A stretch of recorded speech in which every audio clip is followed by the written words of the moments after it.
네, 여러분들 반갑습니다. 김종철입니다. 오늘 아침에 여러분 일어나자마자 미국 증시 보셨잖아요. 또 아마 여러분들 미국에서 들어오는 뉴스들도 많이 보실 겁니다. 또 미국에서도 내놓으라 하는 전문가들이 의견을 내놓는데 이것도 완전히 갈라져 있죠. 한쪽에서는 야, 이건 정말 40년 만에 오는 찬스다라고 얘기하는 사람도 있고요. 한쪽에서는 또 거센 태풍이 허리케인이 몰려온다라는 사람들도 있고 뭐 복잡하게 얽혀져 있는 모습입니다. 우리나라 시장도 마찬가지입니다.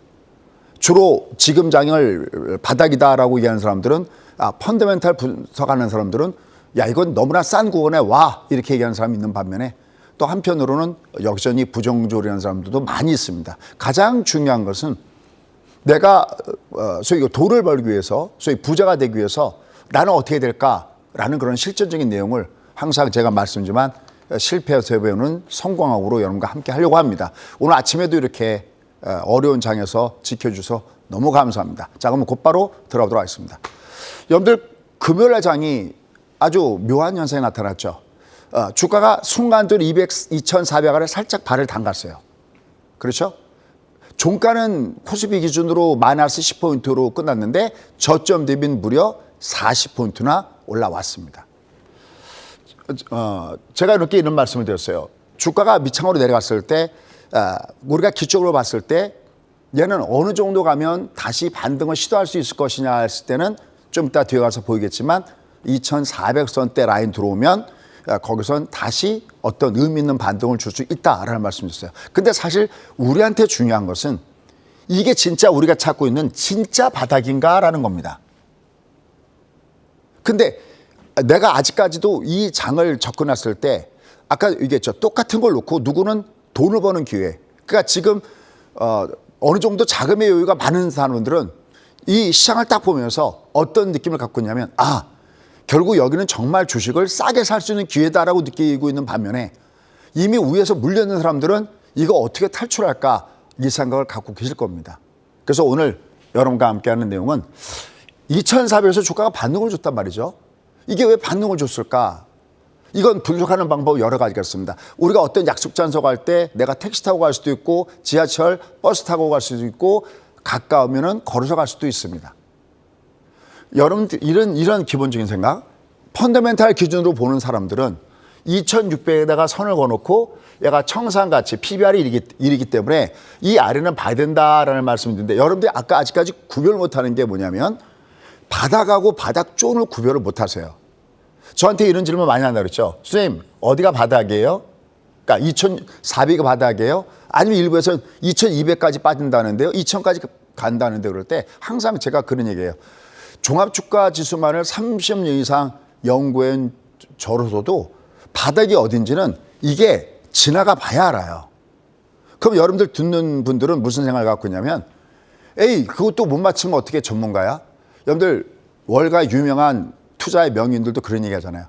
바닥이 얼마고 꼭지가 얼마고 하는 건 초보자나 하는 짓이지. 그리고 여러분들 실제로 증권사에서 어떤 내놓는 레포트나 이런 데서 얼마 정도가 바닥일 것이라는 얘기는 이미 그들도 그게 틀리는 걸 알아요. 여러분 전 재산을 어디가 바닥이다 그러면 거기다 다 걸 수 있어요? 질문의 질이 달라요. 초보자들은 주로 바닥이 어딥니까? 라고 물어봐요. 제가 한 가지 이렇게 비유해 볼게요. 만약에 시군이 강가에 가서 돌을 옆에다 세게 던져요. 그 저한테 그런 얘기예요. 제가 그래도 어렸을 때 이 강가에 가서 돌을 여러 번 던져봤기 때문에 저는 제법 많이 던질 때 저 얼마 정도나 던질까요? 그럴 때 옆에서 막 찍겠죠. 신군 막 50m 나갑니다. 100m 나갑니다. 여러분들 우리가 바닥이라고 얘기할 때요. 저는 어떤 거는 이미 예전에 접었냐면 지수로 바닥이 어디다라는 건 저는 이미 접은 지 오래예요. 그러면 선생님 바닥을 어떻게 잡으면 좋습니까? 할 때 한번 제가 아는 걸 들어보십시오. 열심히 따르는 사람들은 50m, 70m, 100m 그럴 때 저는 이렇게 얘기해요. 신군이 던진 돌이 물시비가 나올 때가 그때가 얘가 이 돌이 이 물속으로 내려간다. 무슨 얘기냐면 계속 돌이 이 물 계속 날아갈 때는 이게 언제 돌이 빠질지 모르잖아요. 근데 얘가 물에 닿는 순간 그냥 빠지지 않죠. 반드시 이렇게 튕겨 올라가는 거 우리가 물시비라고 그러죠. 그러니까 저는 아, 얘가 물수비가 나오면 거기서부터가 얘는 꺾어집니다 그럽니다. 여러분, 이 장이 지난 2018년도에 주가가 꼭지치고 내려갈 때도 주가가 나중에 그래프 한번 보시죠. 어떻게 형성되냐면은 월봉사에서 이렇게 쭉 이 위를 타고 올라가다가 마치 신군이 돌을 강하게 던진 것처럼 타고 가다가 그게 2018년도에 이럴 때 주가 꼭지칠 때는 이 여기서 장대음을 확 주면서 앞에 양봉을 잡아먹은 음포선을 확 주면서 드디어 물에 닿아요. 그러면 그 다음에 어떻게 할까요? 2달 동안 주가 올라오거든요. 이때도 제가 정확하게 기억이 나요. 여러분, 얘가 올라온다가 해거려서는 안 됩니다. 이 앞에 워낙 장대목을 줬기 때문에 이게 올라올 때 여기를 돌파하지 못하면 이게 꼭지가 돼갖고 그 다음에 주가가 빠집니다. 이게 폭락하는 거거든요. 그러니까 여러분들 우리가 바닥을 얘기할 때 물론 저도 대략 바닥이 어느 정도가 되겠습니까 할 때 이런 얘기를 많이 해요. 아, 어디 아래는 과매도 구간입니다라고, 과매도 존입니다라고 얘기하지 바닥 존입니다라고 하지 바닥이라고 하지 않아요. 제가 여러분들 방송에서 그 특정한 사람 얘기하기는 좀 뭐합니다만 제가 며칠 전에 그 TV에서 방송을 보면서 나쁜 얘기가 아니니까 키움증권의 뭐 연구원이 나와서 얘기를 하는데 제가 듣고 깜짝 놀랐어요. 질문이 이제 바닥 얘기를 했는데 이렇게 표현했어요. 그 친구가 저랑 똑같이 표현하더라고요. 아, 여긴 바닥이 아니라 바닥은 모르는 거고 다만 얘가 바닥 존에는 와 있습니다. 맞아요. 바닥 존에는 와 있는데 바닥은 지나가야지만 알아요. 그러면 얘가 바닥이었을 때 얼마가 몇 폰트가 바닥이다가 아니라 얘가 어딘가 찍고서 제가 지금부터 얘기하는 그 현상이 나타날 때 거긴 내가 진짜 부자되는 진바닥이구나. 그래야 놓치지 않아요. 여러분 기억에도 가장 가까운 거 한번 해볼까요? 2020년 3월 달에 주가가 움직였을 때 여기 신문도 있고 다 있지만 제가 맨날 그때 아마 최성민 이사가 아마 사회 봤을 텐데 맨날 저만 보면 몇 년 동안 물어봐요. 장이 투열세가 아니고 맨날 물어봤잖아요. 이해하시죠? 그럼 제가 왜 거기서 이게 드디어 바닥 찍었구나. 왜 얘가 부자 될 수 있는 기회인가 얘기했을까요? 그래도 얘가 쭉 올라갔어요. 그러면 얘가 올라갈 때 보편적으로 우리나라 장은 31개월과요. 깎아서 투열세예요. 근데 얘가 2년은 안 갔잖아요. 투열세는 안 갔잖아요. 근데 이미 제가 이제부터는 장은 여기서부터는 이제 제가 마디조이라는 표현을 쓰지 않습니다. 이제 우리나라 장은 중국 장보다 더 나쁘기 때문에 더 많이 내려갈 겁니다라고 했거든요. 그건 왜냐면 얘가 지수를 갖고서 얘가 3,316이 꼭지다가 왔은 게 아니라 본 겁니다. 어떤 거를. 얘가 움직일 때 5파동을 이미 끝냈어요. 얘가 어떻게 보면 천천히 5파동을 할 걸 너무나 역대 그러한 상승률은 없잖아요. 얘를 보면서 나타나는 현상을 보면서 이게 꼭지구나라는 걸 알고 이건 중국보다 더 나쁘구나. 올해 이럴 때는 깡통 나오는구나. 그리고 최근에 요번에 올라갈 때도 제가 몇 번 얘는 타이틀을 좀 이따 보이겠지만 얘는 한 파동 더 최소한 하락 파동이 남아있다고 여러 차례 말씀드렸죠. 이게 내가 보고 하는 겁니다. 그래서 결론, 바닥이 어딥니까 그럴 때 지수가 얼마가 바닥이라는 것은 그건 예측이에요.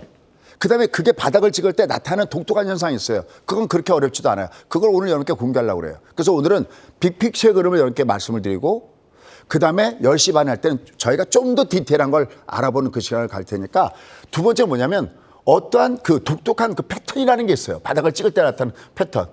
지수는 그냥 예측은 예측일 뿐이지 오해하면 안 됩니다. 얘가 어떤 패턴. 그럼 우리가 2600 아래는 이거는 바닥이 아니라 바닥 존입니다라는 표현을 해요. 여기 어딘가가 바닥을 찍는 거죠. 그럼 요 아래 내갔을 때 마침 또 질문도 그런 질문에 비슷한 것이 있었고 선생님 얘가 내려갈 때는 어디서 얘가 주가가 움직일까요? 했을 때는 예측은 가능해요. 그건 2400이다. 이것도 그냥 찍는 게 아니라 의미성 기법이라는 게 있습니다. 세 가지가. 얘가 밑으로 내갈 때 밑에 전저점은 없는가? 밑에 혹시 이동평균선이 지나가지 않는가?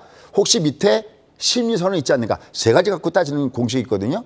그래서 얘가 딱 금요일 날 주가가 2400원에 발을 딱 닦는 다음에 주가가 밑에서부터 40%나 올라왔어요.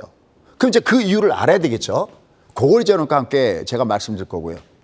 그 다음에 그러면서 진짜 내가 부자 될 수 있는 진바닥은 어떻게 오느냐라는 겁니다. 여러분들 밑으로 갈 때 얼마가 바닥입니다라고 나왔을 때 그게 의미가 있을까요? 물론 누구는 뭐 피보나치 급수 갖고 굽고 뭐 저도 뭐 이동평선 갖고 다 하지만 그거는 예측이에요. 항상 주시장은 예측과 대응의 전략이에요. 눈으로 이렇게 보면 얘가 바닥 찍었구나. 눈으로 보면 얘가 꼭지를 찍었구나라는 걸 아는데 왜 그걸 안 하려고 하는지 저는 여전히 이해가 안 갑니다. 지금도 여러분들의 반응은 갖가지겠죠. 그러나 제 곁에서 그냥 한두 달이 아니라 1년, 2년, 3년, 5년, 10년 이렇게 오랫동안 지켜보신 분들은 한결같이 그런 얘기예요. 소장님, 제가 왜 이걸 지금이야 배웠을까요? 다들 진짜 그렇게 얘기를 해요. 그리고 제가 많은 걸 갖다가 그냥 무료로 얼마든지 이렇게 알려드리고 있으니까 꼭 한번 보시기 바라겠습니다. 그러면서 지난번에 환율과 유가에 대해서도 제가 얘기한 게 있습니다. 환율 1,300원, 그다음에 유가 130달러에서 아주 독특한 현상이 발생됐다. 도대체 무슨 현상이 있었을까? 오늘 유가가 밑으로 급락을 주죠. 어떤 현상이 있었을까라는 부분들도 같이 한번 보도록 하겠습니다. 자, 그러면 드디어 넘어가도록 하겠습니다. 자, 아마 첫 장면부터 여러분들 저게 뭘까 하고 또 놀라시는 분도 계실 겁니다. 자, 갑니다. 자, 보십시오. 신군, 제가 맨날 그런 얘기하죠. 네. 제가 하는 강의는 한 편의 뭐와 같다? 드라마와 같다. 예, 드라마, 연속곡과 같다 그랬습니다. 제가 이렇게 중간에 그러니까 이렇게 항상 빅픽처를 보낸 다음에 매일매일 점검합니다. 얘가 지금 내가 보고 있는 시나리오로 가고 있는가 안 가고 있는가를 보고 있으면서 그냥 여러분들이 내용을 듣지 않아도 이 내용을 듣지 않아도 그냥 공부하면 타이틀만 딱딱딱 보면 이게 무슨 내용인지 알 수 있게끔 해놨습니다. 근데 말로만 하는 것보다는 진짜 여기 무슨 뭐 조금이라도 그 뭐랄까 이제 수정한 거나 그런 게 없었는데 그냥 아예 판때기를 떼다가 하루하루 말씀 듣던 거기다 그냥 딱 갖다 놔놨습니다. 나중에 한번 돌려서 한번 보시면 좋겠습니다. 자, 보십시오. 지금 문제가 심각한 게 지금 여기서 이렇게 급락을 준 게 심각한 거 아닙니까, 신군? 네. 이 2,400까지 깨고 근데 한번 보십시오. 얘가 이 앞에 반등을 줬었죠. 이 반등을 줄 때 여기 내용을 이렇게 쭉 보면은 어떤 내용을 썼냐면 얘는 아직까지 한 번의 하락 파동이 더 남았다. 이건 뭐 아마 지난번에 국고초의 제목에서도 여러분께 말씀을 드린 것이 있습니다. 얘는 아직 한 번 하락 파동이 남았어요. 여기 있네요. 결국 한 번 남겨진 하락 파동이 이렇게 써 있죠. 그럼 자, 왜 얘가 한 번 더 하락 파동이 남아있다고 했을까요? 찍을 때도요. 얘는 밑에서 올라가는 게 말씀드렸던 대로 작은 5일 평선은 얘가 1, 2, 3, 4, 5로 내려갔지만 그래서 떴지만 빨간 거 여기 20일 평선은 얘가 하나, 둘, 셋, 넷 이렇게 바닥을 찍는 경우가 없어요. 얘가 바닥을 찍을 때 제가 아까 조금 아까 들어갈 때 우리 신군도 그런 얘기 하던데 이미 이렇게 바닥을 찍을 때 얘가 나타나는 패턴 그러니까 신군이 던진 그 돌이 정확하게 물속에 처박힐 때 어떻게 처박혔겠구나 그러면 이 돌이 가다가 땅에 닿는 그 지점부터 조만간 얘는 이게 빠지는 거거든요. 이게 그러니까 꼭지줄이나 마찬가지죠. 그럼 여기서부터 어떻게 하면 되냐면 얘가 어딘지 모르지만 지금처럼 내려가는데 어딘지 모르지만 내가 이기는 방법은 한 번에 몰빵이 아니라 내 타입은 두 가지예요. 나는 한꺼번에 몰빵을 좋아해. 그러면 제가 몇 번 얘기하듯이 기차가 달 때 레일 위에 달리듯이 레일 위에 올라탈 때 그때 한 번에 쏘면 되는 거고요. 그게 아니고 나는 좀 분할해서 미리 사는 걸 좋아해. 그럼 내려갈 때는 분할 매수는 결국 이기게 돼 있어요. 어느 매니저가 한꺼번에 몰빵을 때립니까? 어디가 바닥인지 모르는데. 그렇죠? 그러니까 이 내용을 보시면 얘는 이제 어디선가 빠져. 그럼 예측이죠. 어딘가 신구이 던진 돌은 물에 빠져. 그래서 이렇게 한결같이 얘기했던 기법이 뭐냐면 이게 올라가다가 5일 평균선 아래 얘가 대들 줄 때 이때는 조심해야 된다. 왜냐하면 이게 올라갈 때 그러면 어디까지 올라가겠냐 그러잖아요. 그럼 제가 쪼를 얘기해요. 얘가 20이 외바닥이니까 이 20이 올라갈 때 외바닥이니까 얘는 정상적이면 얘는 60선 여기서 요 녹색선 보이시죠? 얘는 여기서 두드려 맞을 것이고 이게 아무리 세력이 강하다더라도 제가 이런 표현했죠. 여기 허리케인이 올라온다고 그랬죠? 여기 이게 넓어지고 있잖아요. 이게 역마틴이라고 하거든요. 주도주들은 얘가 정별로 가 있고 쪽박주들은 다 얘가 역별로 넓어지고 있거든요. 얘가 아무리 가도 얘는 여기 120, 역마틴 여기가 두드려 맞는다. 그래서 나머지는 저는 뭘 보고 있냐면 얘가 1번에서 두들기니 2번에서 두들기는 딱 정해놓고 그다음에 실제로 얘가 나타나는 현상을 보는 겁니다. 그때 밑에 글 한번 보십시오. 여기 뭐라 하냐면 확인은 오 바디 크로스. 아마 친구는 더더욱이 이걸 많이 알 겁니다. 몇 번 얘기하니까. 얘가 근데 여기 보십시오. 여기 내용을 보면 너 이거 올라가도 첫 번째 보세요. 야, 너 이거 올라가도 이거 너 가짜야. 너는 어딘가 너는 올라가다 두드려 맞을 거야. 근데 여기를 보십시오. 여기 딱 보시면 올라가다가 5일 평선에 장대 한봉을 주는 날 있잖아요. 네. 이 날이요. 이 날이 꼭 얘가 이제 내려가는 꼭지인 거예요. 이게 어렵나요, 신군? 얘가 올라가다가 얘가 내려가다가 딱 하면 얘가 드디어 다시 하락이 시작되는구나. 내가 조심해야지. 이때 하나의 꿀팁 한다면 요걸 일봉을 캐치할 때는 30분 단위로 캐치하면 아주 좋습니다. 30분 다음에 얘가 딱 꺾어지는 게 보여요. 제가 맨날 기차 간다 할 때 레일 위에 올라가고 기차는 꺾을 때 레일 아래로 간다고 하죠. 요건 작은 5일선 레일이에요. 요 레일 아래로 내려가잖아요. 딱. 그죠? 이게 여기 5 바디 코스라는 요 대목입니다. 얘가 흘러가는 거. 지금 제가 왜 이런 얘기를 하냐면 현재 위치를 정확하게 분석을 해놔야 얘가 올라갈 때 얘가 진짜인지 가짜인지 그다음에 얘가 다음에 바닥은 어떻게 오는지 그 밑거름이 될 수가 있는 겁니다. 그러니까 너 올라갈 때 넌 가짜였어. 특히 5일선 바디 나왔어. 넌 그러면 게임 끝났네. 그럼 이제 그 다음 날입니다. 얘가 이제 5일선 바디를 준 다음에 내가 미처 못 판 사람이거나 아니면 직장을 다니시는 분들은 대응을 못 하잖아요. 그러면 그 다음에 단을 보시죠. 올라가다가 장대음봉을 준 다음에 그 다음에 올라가는 파동을 방금 뭐라고 하죠? 여러분들 강가에다 돌을 줄 때 물이 퐁당 빠진 게 아니라 그 다음에 들어주는 걸 뭐라고 그래요? 물수제비. 물수제비라고. 여기 단어 이렇게 가만히 보시죠. 여기 보시면 물수제비라는 단어가 수없이 나옵니다. 어때요? 결국 물수제비 파동. 그죠? 주가가 올라가봤자 여기 또 있네요. 물수제비 파동. 한 번 해서 안 되거든요. 얘 올라가봤자 물수제비입니다. 물수제비입니다. 올라갈 땐 더 때려줘야 됩니다. 때리는 요령도 가르쳐줘요. 어떻게 때리냐면 아침 시가와 시가 위에서 때려줘라. 이건 내가 조금만 공부하면 되는 거거든요. 그 다음에 이제 얘가 밑으로 쭉쭉쭉 내려가요. 그럼 내려가다가 요 중간에 약간 여기, 그러니까 주말에 2,400 깨기 전에도 중간에 한번 저점이 들어줬거든요. 그럼 계속 제가 얘기해요. 여러분들 아직도 2번 더 때려야 돼요. 2번. 그렇죠. 2번 더 때려야 돼요. 그래서 무지하게 보였던 것이 30분봉 기억나시죠? 장정희가 30분봉에서 여러분들 얘가 꼭 위에서 꺾을 때 30분봉이 30이 20이 쌍봉을 주면서 꺾어졌기 때문에 얘가 가려면 30, 20이 쌍바닥을 줘야 되는데 얘는 30이 20커녕 30이 5도 외바닥이니까 2번 때려야 됩니다. 라고 여기서 얘기해 줍니다. 스토리가 이렇게 쭉 가고 있어요. 그러면서 맨 뒤에 뭐라 하냐면 얘가 2,400 아래 오면 얘는 찍으면 얘는 튕겨 올라갈 수밖에 없다. 그럼 이게 그러면 무슨 점집이 아니라 미리 예고하죠. 여보 올라가도 아니에요 라고 얘기하고 꺾어질 때는 얘가 이렇게 꺾어진다라고 얘기하고 꺾어진 다음에 그 다음 날도 때려야 된다고 얘기하고 그럼 지금은 어떨까라는 겁니다. 지금은. 이걸 알아야 내가 다음에 무엇이 어떻게 될지를 알 수 있다는 거죠. 이런 것도 좀 이따 제가 자세한 건 10시 반에 다시 한번 말씀드리겠습니다. 자, 그러면 얘가 왜 2,400에 떴는지 그 이유부터 알도록 한번 보시죠.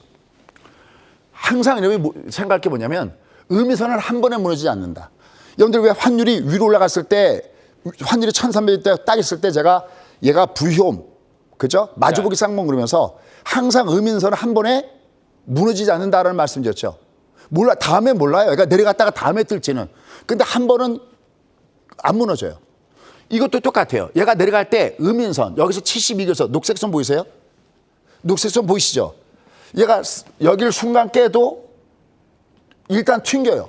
그게 진짜 바닥이냐 아니냐는 것은 나중에 얘기할게요. 얘가 여기 내려올 때 보시죠. 여기 내려올 때도 그냥 까지는 게 아니라 얘가 일단 여기 담갔다가 한 번은 가요. 이게 몇 달 동안 이게 올라간 파동이잖아요. 그죠? 월봉이니까. 한 번에 안 깨져요.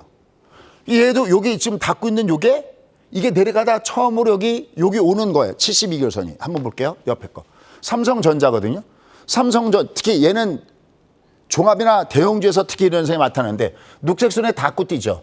녹색선 근처에서 닫고 뛰죠. 그죠? 여긴 요 근처에서 뛰고 있는 거죠. 얘도 이제 녹색선 근처 오겠죠? 얘는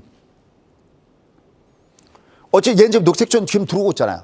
그럼 얘는 어디 들어오고 있냐면 이제 바닥 존에는 지금 들어오고 있는 거예요. 바닥이 아니에요. 바닥 존에 들어오는 것이지.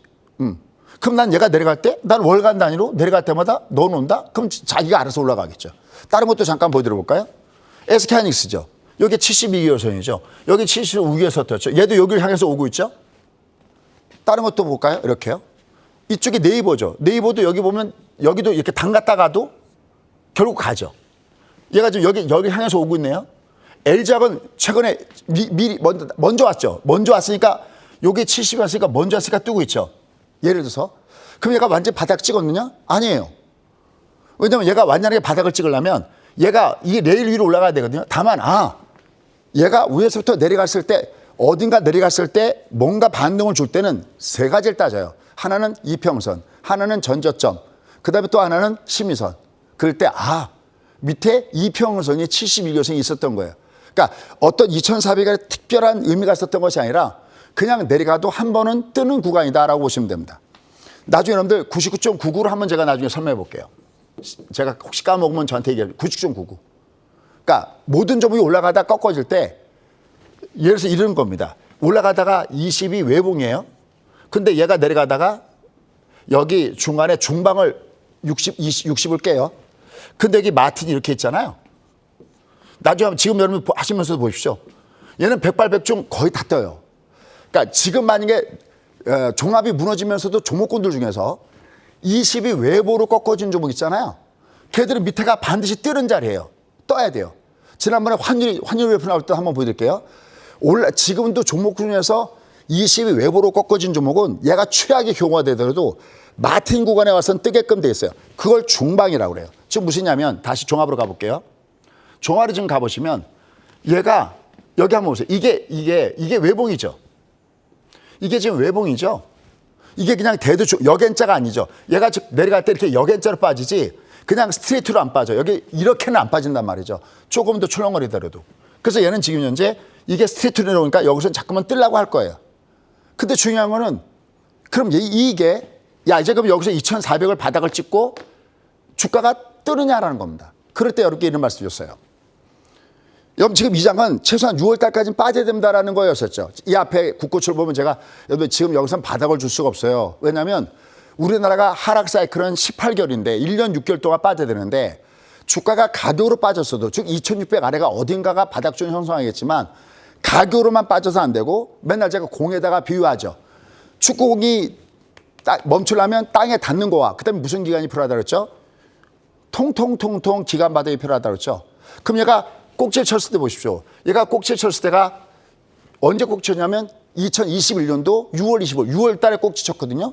그럼 얘가 다시 1년 정도 되려면 6월 달 정도 내려와야 드디어 우리는 뭘 경험하냐면 녹색존을 경험한다고 했습니다. 한번 보시죠. 신문 보이죠 화면에. 네. 5월 달에 녹색존이었나요? 아니요. 녹색존이 아니었잖아요. 이제 얘는 드디어 제가 그동안에 모아놓은 어차피 우리가 매매의 노하우라는 것은 그걸 펀더멘탈 상으로 따지든 뭐로 따지든 하나의 통계거든요. 이 정도면 오면 뜨겠구나라고 하는 그 통계인데 제가 얘를 백데이터를 컴퓨터가 있으니까 쫙 돌려보니까 이제 얘가 이 정도 되면 드디어 녹색존에 들어온 겁니다. 그럼 얘가 정확하게 드디어 녹색존에 들어온 주가는 어디냐 할 때는 얘가 캔들이잖아요. 이 캔들이 완성될 때가 드디어 얘가 바닥존에 돌았다고 보는 겁니다. 아직 얘가 월 말이 안 됐잖아요. 월 말이 돼야 되는 거죠. 얘가 여기 보면 이런 것들도 보면 녹색존이죠. 그러니까 얘가 올라가면서 나 이제 버블인 것 같아. 숨이 헐떡거리는데 여기도 마찬가지예요. 나 이제 숨이 헐떡거려. 조만간 나는 끝날 것 같아. 끝날 것 같아. 얘는 뭡니까? 이제 얘는 드디어 과매도죄에 와 있어. 그러면 자 보십시오. 냉정하게 얘기할게요. 물려있는 분들은 이게 올라가도 바닥에서 꼭지 없어요. 이게 올라가도 독특한 패턴을 만들려면 얘는 올라가면 반드시 두들맞게끔 되어 있습니다. 좀 더 디테일한 건 좀 이따 제가 말씀드릴게요. 근데 얘가 이제 이게 내려가잖아요. 그러면 제가 만약에 자산가야. 오늘도 보니까 미국에서 어떤 사람이 이 장은 40년 만에 오는 찬스다라고 했는데 돈을 많이 갖고 있는 사람 무슨 생각하냐면 드디어 일반들의 그 깡통 물량들이 털려나가기 시작하고 있고 제가 얼마 전에 여러분 이해하기 쉽게끔 여러분들 송창식을 아냐고 제가 TV에서 아니면 유튜브에서 물어본 적이 있어요. 송창식 노래 중에서 고래산이라는 노래 있잖아요. 네. 그 노래 가사 중에서 뭐가 있어요? 여길 둘러보고 저길 둘러봐도 모두가 다 돌아앉아 버렸네. 지금 시장에서 긍정적인 게 하나도 없잖아요.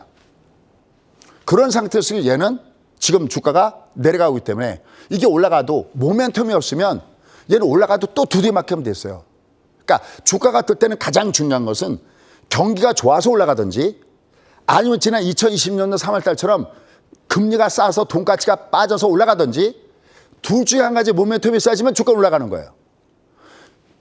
돈가치가 떨어져서 올라가는 장세 우리가 보통 유동성 장세라고 표현하고 있고 경기가 좋아서 올라가는 장세 즉 2017년도 18년도에 금리 올려도 그렇게 올라가는 장세는 금리는 올라가도 트럼프 시절에 법인세를 깎아주면서 미국 시장이 올라갔던 그 장세 그런 둘 중에 한 가지의 모멘텀이 있어야 돼요. 근데 지금 보십시오.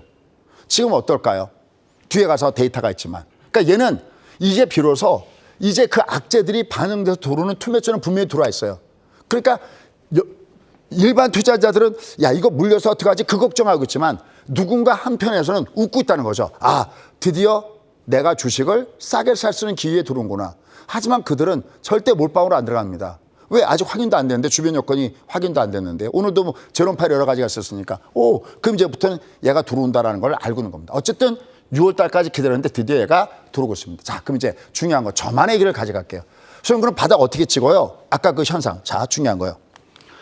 여기 가만히 보십시오. 여기 지금 이 앞에 데이터를 화면상에서 뿌려줄 만큼 내가 데이터 갖고 왔는데 더 있으면 더 갖다 뿌려줬으면 좋겠습니다. 어떤 현상이 있냐면요. 잘 보십시오. 국핸들 법칙인데 얘가 꼭지는 올라다 꼭지는 매도세가 강해야 꼭지잖아요.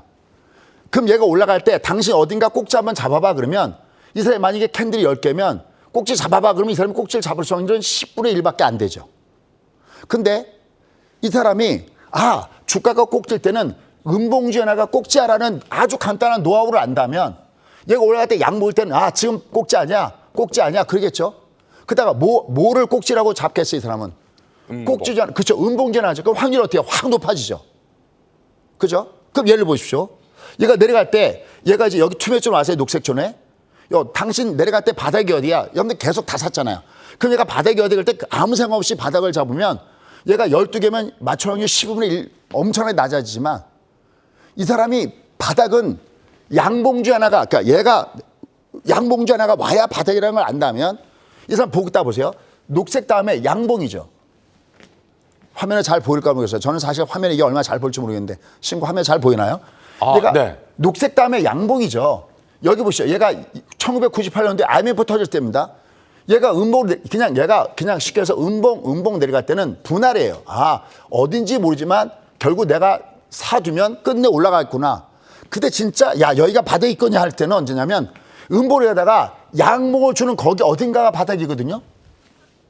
그럼 자, 얘가 지금 주가 흐름을 보면 2400에서 얘가 지금 달고 올라왔어요. 근데 이번 달에 월봉이 양봉인가요? 아니요. 아니죠. 그럼 아직은 얘는 모르는 거예요. 여러분들 주식은 찍는 게 아니에요. 제가 제일 답답한 건 찍어요. 다들 나와서 찍어요. 전문가들조차도 찍어요. 나와서. 이게 바닥이다 어다. 찍는 게 아니에요. 대응하는 것이지. 바닥조는 맞는 얘기인데 어쨌든 얘는 얘가 이게 바닥을 찍으려면 빨리 월이 바뀌어야 돼요. 월이 바뀌어서 얘가 월봉이 양봉을 놔야 되고요. 더 간단한 거예요. 보십시오.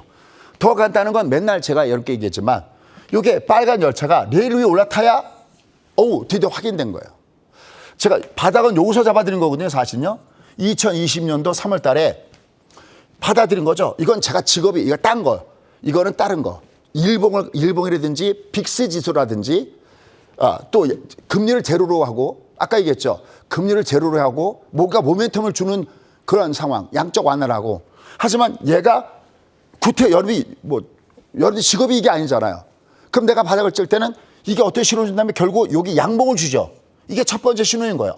드디어 네가 양봉을 주기 시작하는구나. 그러니까 얘가 내려가다가 어디가 바닥을 줄 때는 양모로 받기 시작할 겁니다. 그다가 레일 위에 올라탔을 때 너 진짜 바닥을 줬구나. 그럼 여기 보세요. 이게 몸통 게임이라는 겁니다. 여기서 먹는 거잖아요. 그죠? 맨날 제가 부자 됩시다. 그리고 제가 한 발 물었을 때는 언제인지 아십니까? 정확하게. 제가 중국보다 나쁘다고 할 때가 9월 달이었거든요. 9월 달에 무슨 일이 있었는데 드디어 이 열차가 탈선하기 시작하는 겁니다. 어떤 긴 손으로. 그럼 얘가 지금 내려가고 있죠. 지금 현재까지 주가거든요. 그럼 얘는 예상했던 대로 2,400에서 떴어요. 그럼 얘가 진짜 바닥을 찍었느냐? 근데 계속 바닥이라고 외쳤던 사람들은 매일매일 바닥이라고 하겠죠. 맨날 고장난 12시처럼 맨날 바닥이라고 했죠. 그게 그렇게 도움되나요? 아니거든요. 얘가 일단 진짜 바닥이 확인되려면 최소한 얘가 이렇게 바뀌어서 양봉전화가 바닥이고 음봉전화가 꼭지라는 간단한 사실을 알고서 내가 매매해야 된다는 겁니다. 더 좋은 것은 레일 위에 올라타야 되겠죠. 자, 그럼 이제 중요한 거요. 자, 그럼 이제 아까 했지만 모멘텀이 있는가 없는가 보자고요. 자, FOMC에는 워낙 많은 분들이 얘기했으니까 결론만 맺을게요. 올해 금리 얼마까지 간대요? 예상이 3.4. 내년에 3.8. 그 다음에 3.4라고 하죠. 그러면 금리는 절대 우리한테 우호적이지 않죠. 여러분들 75bp를 미국에서 올리고 그럴 때 주가 올라갈 때 많은 사람들이 이렇게 표현했어요. 불확실성이 제거되고 이제 주가는 괜찮다? 아닙니다. 요번에도 올리고 다음에도 올리고 계속 올리는데 그게 무슨 호재입니까? 단 이건 있습니다. 뭐냐면 주가가 뜰 때 이런 금리나 경제 모멘텀이 말고 또 하나 뜨는 이유는 이게 주가에 많이 반영된다면 뜰 수가 있어요. 근데 지금 S&P 기준으로 보면 이제는 소위 우리가 얘기하는 버블 구간은 지나가고 역사적으로 얘가 굉장히 싼 구간에 분명히 들어왔기 때문에 그것 때문에 뜨는 것이지 75bp 때문에 뜨는 건 아닙니다. 어쨌든 점도표를 보면 아직 얘네들은 금리를 갈 길이 굉장히 멀다는 거죠. 그러면 금리가 그러면 경기가 좋아야 되잖아요. 한번 보십시오. 지금 여기 써 있는 내용들 보십시오. 이제는 긴축 공포에 의해서 경기 공포까지 얘기가 나오고 있다라는 얘기 나왔죠. 놀라운 것은 최근에 어디가 금리 올렸냐면 스위스마저도 금리 올렸다는 것이 굉장히 이쪽에서는 뭐랄까요? 굉장히 놀라운 이런 그 부분이 되는 거거든요. 또 여기 보면 나온 내용을 보면 연준의 공격적인 금리 인상은 결국은 경제에 부정적 영향을 끼칠 것이다. 제롬파는 그렇게 얘기 안 하지만 지금 미국에서는 분위기가 이렇게 타고 있다는 거죠. 보십시오. 이미 또 조사를 해봤어요. 0.7 올린 다음에 야 지금 앞으로 경기 어떻게 될 것 같으니 그러니까 이미 56%는 이미 미국이 경기 침체에 와 있다고 이미 얘기를 하고 있습니다. 그 모멘텀이 있나요? 모멘텀 분명히 없어요. 여기다가 이제 앞으로 보시죠. 테슬라가 차량 가격을 벌써 제가 기억하기만 해도 3번 올렸거든요. 그러니까 보자면 인플레이션에 나타나는 모든 것들을 정가를 하고 있다는 거죠. 지금 우리가 자국 깨면 다들 올라가잖아요. 그래서 이 현상이 나타나고 있는데 과연 주가가 본격적으로 올라갈 수 있을까? 그러니까 무슨 차트 분석도 좋고 뭐 PBR 1도 좋은데 그게 아니라 그냥 큰 빅픽처만 보세요. 얘가 언제 뜰까? 언제 뜨냐면 얘는 크게 둘 중에 하나가 돌아와야 돼요. 뭐냐면 금리가 주시장에 우호적으로 작용하든지 경기가 우호적으로 작용하든지. 그러니까 얘가 2,400이 됐던 아니면 더 빠져서 2,000이 갔던 거기서 뜰 때는 많이 빠지기 때문에 계속 리바운드 계속 준다는 거죠. 금요일처럼. 근데 올라가더라도 이게 자율적으로 이제 상승 궤도로 갈래길 때는 그 두 개의 모멘텀이었으면 아직은 얘는 올라갈 때는 줄이는 게 정답이라는 얘기예요.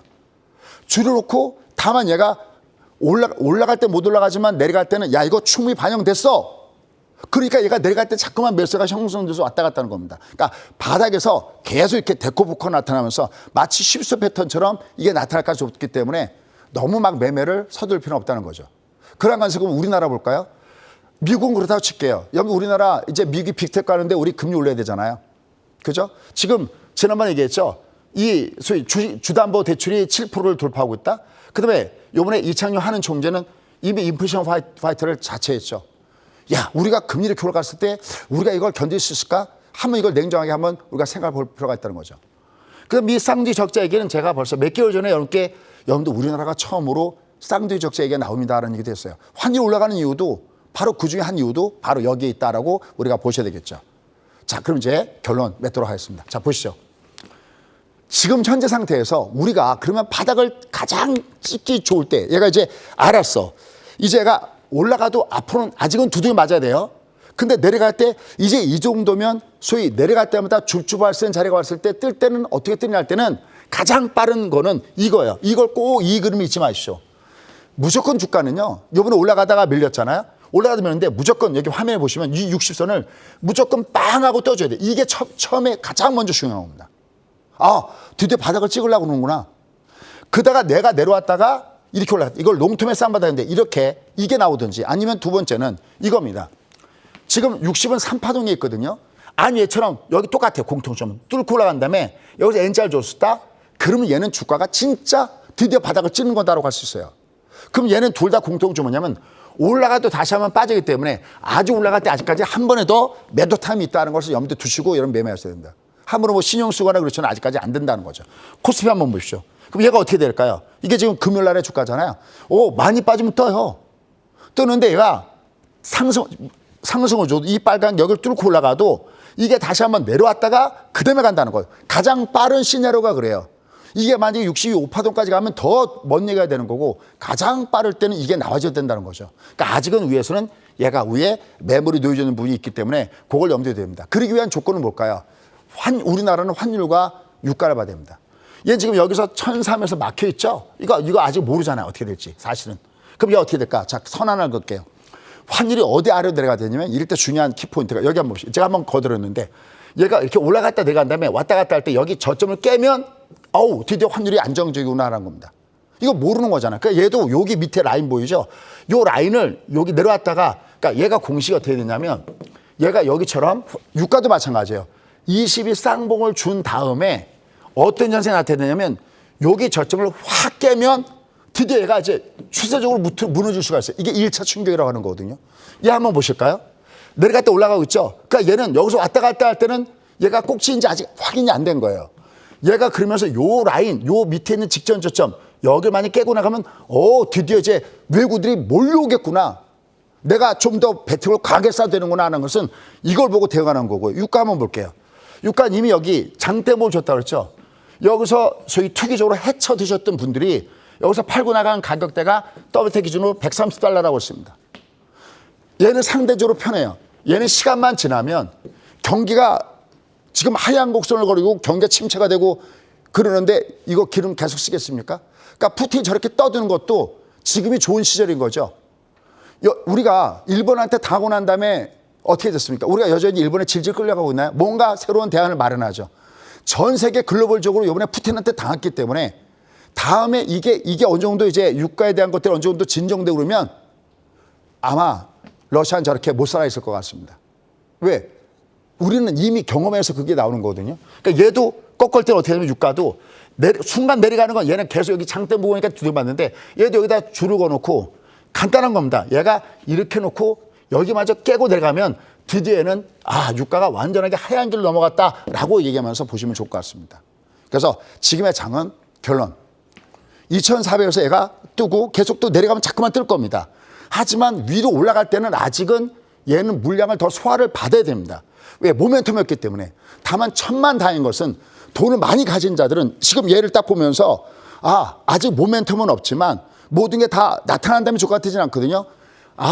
내려갈 때마다 이들은 밑에서부터는 줍줍하겠구나.